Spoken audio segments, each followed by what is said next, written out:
Ladies and gentlemen, please welcome Director of Leadership Development for Team Red, White, and Blue and U.S. Army veteran Joe Quinn.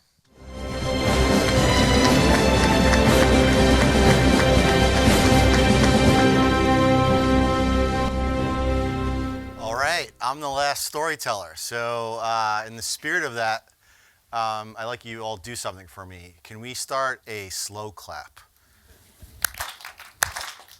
There we go. All right, now that you've embarrassed yourself, I feel a lot more comfortable up here. So my name is Joe Quinn. I'm the Director of Leadership Development for Team Red, White, and Blue. Team Red, White, and Blue is a veteran service organization that enriches the lives of America's veterans by connecting them to the community through physical and social activity. And as the Director of Leadership, it's fitting that for our leadership, we start with two questions. The first question is, what is your why? And the second question we ask our leaders is, what is your story? Because we believe your story is the foundation of your leadership. So having said that, here's my story. And my story begins in Brooklyn, New York. This is me and my brothers. My brother Michael is on the right, the tall, muscular model type. My brother Jimmy is the middle, typical middle child, the kind of the wise ass of the family.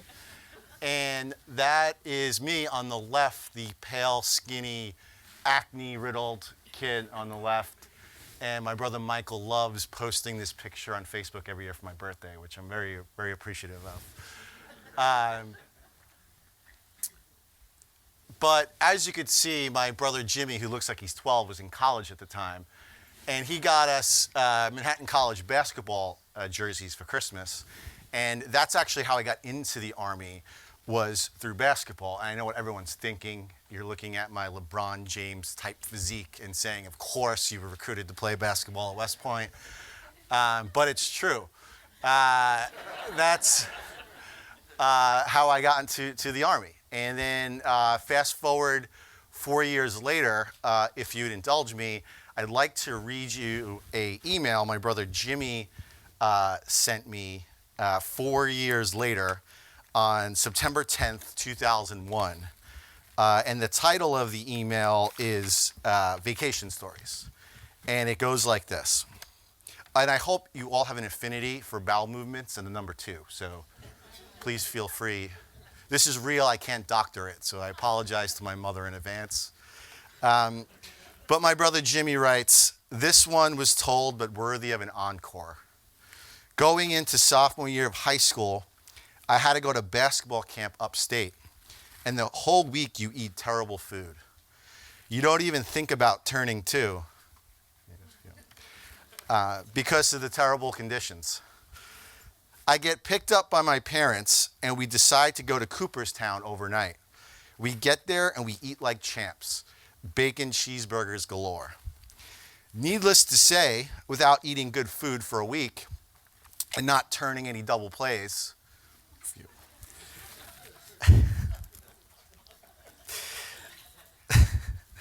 the stomach rumbles and my ass was about to explode like the World Trade.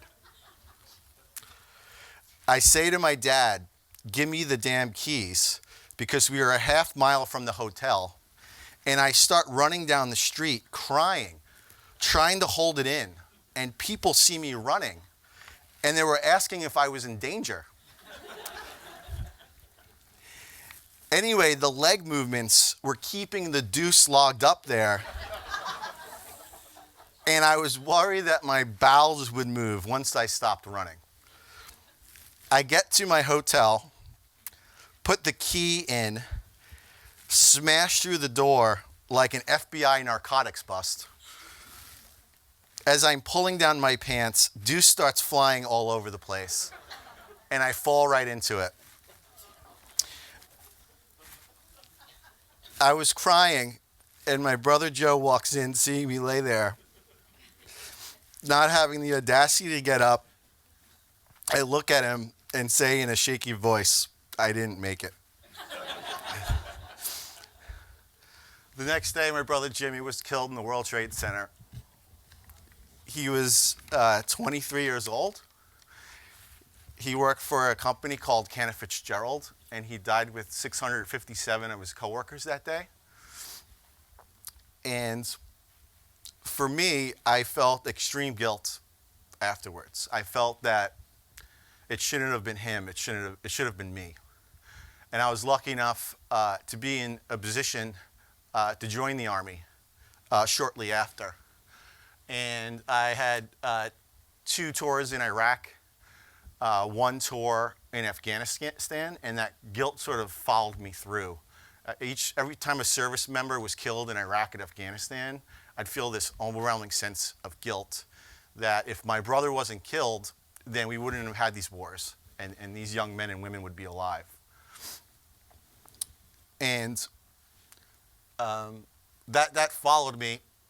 And then after 6 years of active duty, I got out of the military. And this is a picture of me getting home. And this is the picture that everybody wants of transition. This is the picture of, the father throwing out the first pitch and seeing the kids. This is the vision everybody wants. And this is a picture of me and my girlfriend at the time, Melanie, who before I deployed, I was a general's aide. And she was the general's daughter, but that's a whole other story. That's probably more appropriate for Storytellers LA, so maybe we could book that for me, Bill. But Melanie has an important story of her own. Melanie lost her brother Kevin, who was an ROTC cadet, to suicide in June of 2003. And then 8 months later, her oldest brother Jeff was killed by an IED in Iraq. And this is what everybody wanted for us, this picture of perfection. And this is what the vision people have of transition. But this is the real vision of transition. And for me, I fell into a lot of the same traps that a lot of veterans do when they transition out of the military. One, I wasn't physically active. I gained a lot of weight just on beer, tacos, and the sheer volume of my hair. Put about 20, 25 pounds on me. I isolated myself from people. I kind of locked myself in my 300 square foot apartment just watching reruns of Soprano, HBO reference. But lastly, I had no purpose. I felt no purpose. I didn't have that purpose that I had of being a leader in the military. And then I joined Team Red, White, and Blue. And I was on another team again. I was more physically and emotionally getting healthier. I had people in my life, real people, not Tony Soprano, building genuine relationships with real people in real life. And I had a purpose. I was part of something bigger than myself. And most importantly, I was a leader again. So what? What does this all mean? You heard this really awkward, weird, kind of disgusting, inspiring story, I think. I don't know. But what does it all mean? And I want to leave you with 3 big ideas. One, it wasn't survivor's guilt that I was feeling. It was survivor's shame. And there's a huge difference between the two. Guilt is a focus on behavior. Guilt is I did something bad. Shame is a focus on self, that I am bad. And shame is highly, highly correlated to depression, aggression, suicide, and other bad outcomes. Guilt is inversely correlated with those things. And that's a really important thing.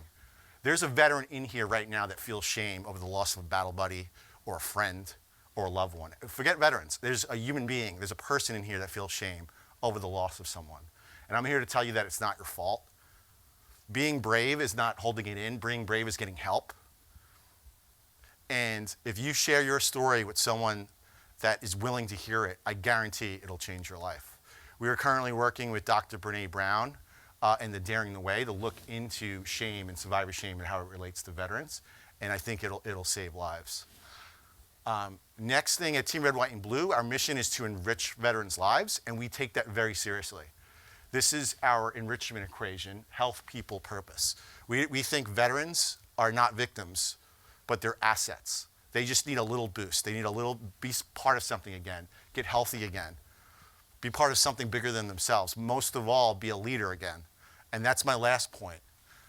I don't know if you've been paying attention during the election cycle, but this country needs leadership more than ever, right? And I think veterans are going to bring leadership back to this country, particularly Eagle veterans, Team Red, White, and Blue Eagle leaders. I'm one of 1,800 Eagle leaders throughout the country that believes in a form of leadership of building genuine relationships. I'm one of 1,800 Eagle leaders that are going to bring unity back to our country, that's going to improve our communities, to make our communities better, and then to make America better. Finally, we said we start with why, and my why is very simple. I lost a brother, and I'm constantly searching for brothers and sisters. And I honestly believe in a world where we all treat each other like brothers and sisters. And my third, lastly, I promise this is it. I never want to go home. But that girl, Melanie, was not my girlfriend. She's my wife. And 6 weeks ago, we had our first child, Beckett Lee Quinn. And Beckett will grow up knowing that her parents have led a rich life.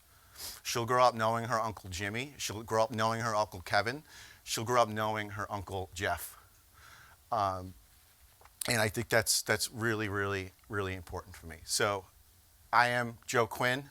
I'm a brother. I'm a husband. I'm a new father. And I'm a U.S. Army veteran. Thank you.